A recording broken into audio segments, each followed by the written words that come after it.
ಚಿಂಚೋಳಿ ಪಟ್ಟಣದ ಚಂದಾಪುರದ ತಾಲೂಕಾ ಸರ್ಕಾರಿ ಆಸ್ಪತ್ರೆಯಲ್ಲಿ ಪದ್ಮಭೂಷಣ ಡಾ. ಶಿವಕುಮಾರ ಮಹಾಸ್ವಾಮಿಗಳವರ 119ನೇಯ ಹುಟ್ಟು ಹಬ್ಬ ಆಚರಣೆ ಮಾಡಲಾಯಿತು. ತಾಲೂಕಾ ವೀರಶೈವ ಸಮಾಜ ವತಿಯಿಂದ ಆಸ್ಪತ್ರೆಯಲ್ಲಿ ರೋಗಿಗಳಿಗೆ ಹಣ್ಣು ಹಂಪಲು ವಿತರಣೆ ಮಾಡಿದರು. ಆಸ್ಪತ್ರೆ ರೋಗಿಗಳಿಗೆ ಎಸ್ಬಿಐ ಬ್ಯಾಂಕ್ ಮ್ಯಾನೇಜರ ಸದಾಶಿವ ರಾತ್ರಿಕರ್, ತಾಲೂಕಾ ಆರೋಗ್ಯ ಅಧಿಕಾರಿ ಡಾ. ಮಹಮ್ಮದ್ ಗಫರ್, ಮಿರಿಯಾಣ ಪೊಲೀಸ್ ಠಾಣೆ ಪಿಎಸ್ಐ ಮಡಿವಾಳಪ್ಪ ಬಾಗೋಡಿ ಅವರು ರೋಗಿಗಳಿಗೆ ಹಣ್ಣು ಹಂಪಲು ವಿತರಣೆ ಮಾಡಿ ಮಾತನಾಡಿದರು. ಹೊಸ ಸೇವೆಯನ್ನು ಮಾಡ್ತಿದ್ರು ಮತ್ತು ಅಕ್ಷರ ಕ್ರಿಯಾಸ ಪಟ್ಟಿದ್ದಾರೆ. ಇವತ್ತು ಈ ನಾಡಿನಲ್ಲಿ ಅವರಷ್ಟು ಕೊಡುಗೆ ಪಟ್ಟಿರ್ತಕ್ಕಂಥ ಯಾವ ವ್ಯಕ್ತಿಗಳು ಇಲ್ಲ ಅಂತ ಹೇಳಿ ಖಂಡಿತವಾಗಿ ಹೇಳ್ಬೇಕಾಗ್ತದೆ. ಖಂಡಿತ ಇಲ್ಲವೇ ಇಲ್ಲ. ಇವತ್ತು ಅಷ್ಟೊಂದು ಸೇವೆ ಸದ್ಯಗತಿಯಿಂದ ಮಾಡಿದ್ದಾರೆ.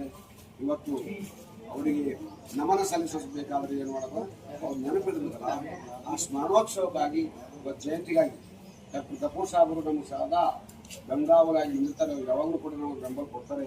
ಇಂಥ ಒಂದು ಕಾರ್ಯಕ್ರಮಗಳಿಗೆ ಅವಾಗ ನಾವು ಪೇಪರನ್ನು ಕೂಡ ನೋಡ್ತಾ ಇರ್ತೀವಿ. ಅವರಿಗೂ ಕೂಡ ಧನ್ಯವಾದಗಳು. ESS ಸಾಹೇಬರಿಗೆ ಧನ್ಯವಾದಗಳು. ಸಂಜೀವ್ ಕರವೇ ಸಂಜೀವ್ ವೀರಶೈವ ಸಮಾಜದ ಅವರಿಗೂ ಕೂಡ ಅಭಿನಂದನೆಗಳು ಸಲ್ಲಿಸ್ತೀವಿ.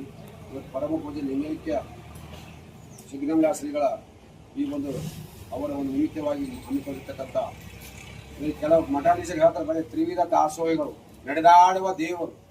ಯಾರು ನಡೆದಾಡುವ ದೇವರು?